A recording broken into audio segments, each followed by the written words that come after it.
Hi guys, කටට රහට වැව් මාළු කරියක් හදාගමුද? අවශ්‍ය ප්‍රමාණයට මාළු අරගෙන මේ විදිහට හොඳින් කෑලි කපා ගන්න. එයට අවශ්‍ය ප්‍රමාණයට ගම්මිරිස් කුඩු, කහ කුඩු, ලුණු අවශ්‍ය ප්‍රමාණයට, මිරිස් කුඩු 3-5 කුඩු එකතු කර හොඳින් මේ විදිහට අතින් කවලම් කරගන්න. ඉන්පසුව රම්පේ කරපෙංචා පොඩිවට කපාගත් බීලුණු ගෙඩියක්, කුරුඳු පොතු කෑල්ලක්, උළු හා ලැට ටිකක්, හොඳින් තලාගත් ඉඟුරු කෑල්ලක්, සුදුලුණු බික් 3-4ක්, එනසල් ලැට 3-4ක් සමග කරාමු නැටි 3-4ක් ගන්න.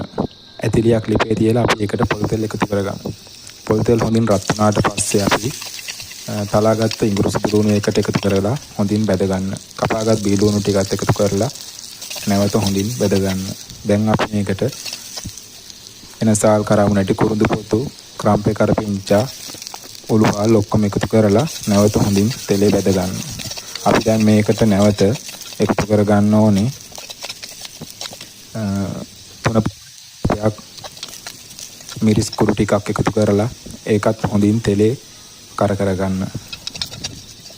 දැන් අපි මේකට අපි කලින් සකස් කරගත්ත මාළු හොඳින් එකතු කරලා වතුර ස්වල්පයක් සමග කවලම් කරලා අපි දැන් මේක හොඳින් පිසගමු. මතක කරලා මේකට ගොරක බික් 3-4කුත් එකතු කරගන්න අමතක කරන්න එපා. හරි, දැන් අපි මේක පියනකින් වහලා හොඳින් පිසගමු. හරි ගයිස්, දැන් අපේ රස වැව් මාළු කරිය ලෑස්ති. සබ්ස්ක්‍රයිබ් කරන්න අමතක කරන්න එපා.